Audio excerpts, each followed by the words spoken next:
Advent Foretold, December 5th. Review the promised lineage of the promised one so far. Messiah would come through the line of Abraham, Isaac, Jacob, and Judah. 9 centuries passed. Israel became a nation, experienced the turbulent times of Judah and the failure of Saul's reign as king. One Jew in the clan of Judah was to pass on the seat of the promised one. Who would this man be? So it boils down to which son of Judah. Judah had a son Perez, and through his descendants came Boaz, who fathered Obed. Out of the remnant stump a fresh green shoot appeared. Obed became an ancestor to Jesse. The silence of hundreds of years is broken. Jesse, a man of modest station, himself unknown, would have been an unlikely choice in man's eyes, but was God's choice just the same. Isaiah chapter 11, verses 1 through 10 have some stunning prophetic statements to make about this child.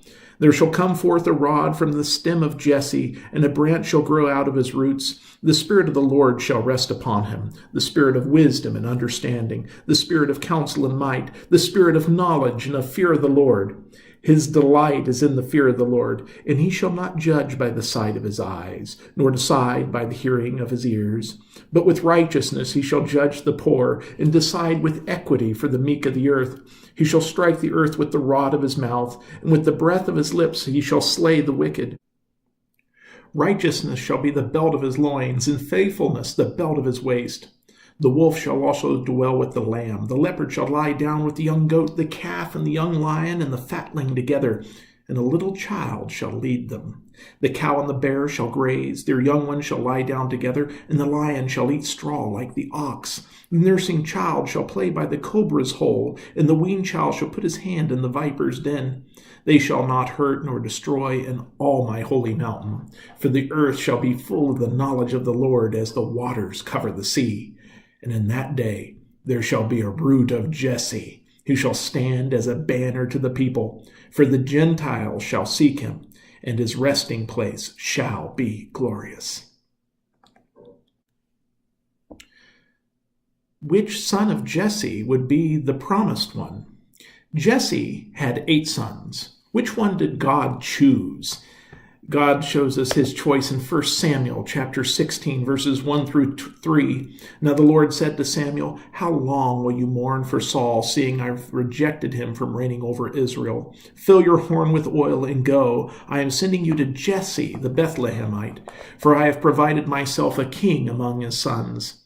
And Samuel said, "How can I go? If Saul hears it, he will kill me." But the Lord said to him, "Take a heifer with you and say, I have come to sacrifice to the Lord. Then invite Jesse to the sacrifice, and I will show you what you shall do. You shall anoint for me the one I name to you." So Samuel did what the Lord said and went to Bethlehem, and the elders of the town trembled at his coming and said, "Do you come peacefully?" And he said, "Peaceably. I have come to sacrifice to the Lord. Sanctify yourselves and come with me to the sacrifice." Then he consecrated Jesse and his sons and invited them to the sacrifice.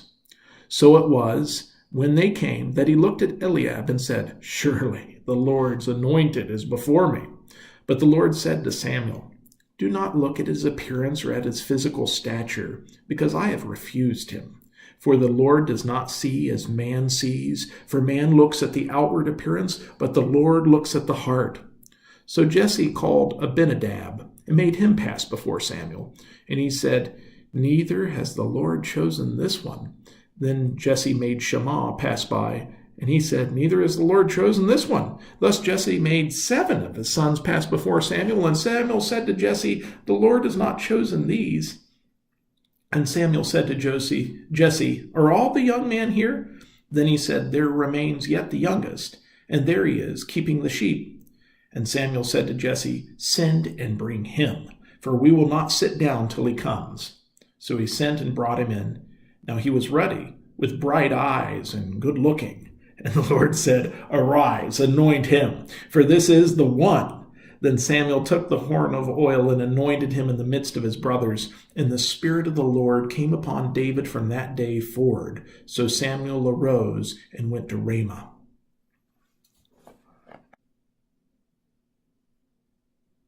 So Eliab, the oldest, was the tall and handsome and likely candidate for the office of king. Even Samuel the priest would have chosen him. Why didn't God choose him? The Lord does not see as a man sees. The Lord looks on the heart. Why would David have been an unlikely choice by the people who knew him? Well, he was not as handsome. He was the youngest, and he was relatively insignificant. When the father was asked to call all his sons, he called everyone except David. A prominent, wealthy man years later in Israel declared, "Who is David? Who is the son of Jesse?"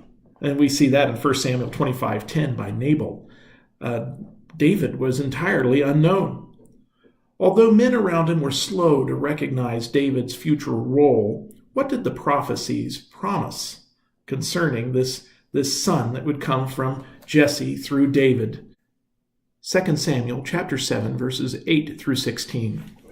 "Now therefore, thus shall you say to my servant David, Thus says the Lord of hosts, I took you from the sheepfold, from following the sheep, to be ruler over my people, over Israel. And I have been with you wherever you have gone, and have cut off all your enemies from before you, and have made you a great name, like the name of the great men who are on the earth.